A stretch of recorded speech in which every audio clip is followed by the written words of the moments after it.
This is another video about how willowherbs stay alive over winter, and here's a classic example of what an overwintering willowherb looks like. It looks nothing like the adult plant in flower, and the leaves are a different color. They're a different shape from the adult leaves, flowering stem leaves too, and you can see that here the leaves are a somewhat different shade of green and a different shape altogether. But this is what the plant, I think, is going to stay and look like over the winter. And we've got another plant of the same kind, which I think is a broad-leaved and American willowherb hybrid. Could be broad-leaved willowherb alone, but I'm not sure about that.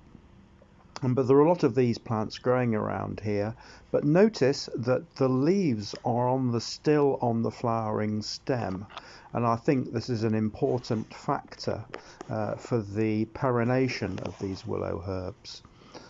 Leaves on the stem leads to growth at the root, and here we have another one.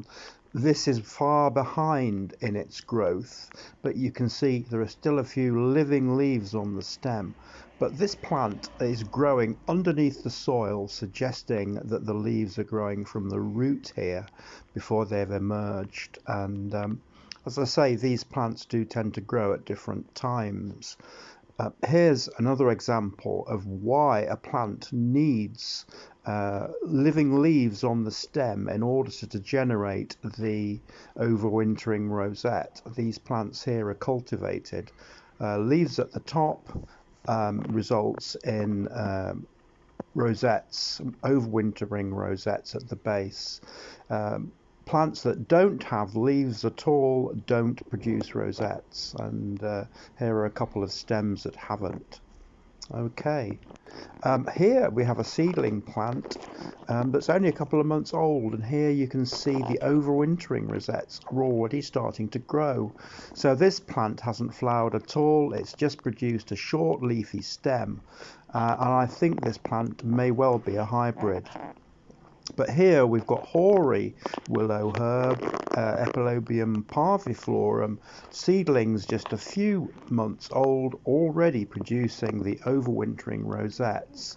And I'm expecting the shoots to die down in a couple of weeks' time when it gets really cold. The overwintering rosettes I expect to survive.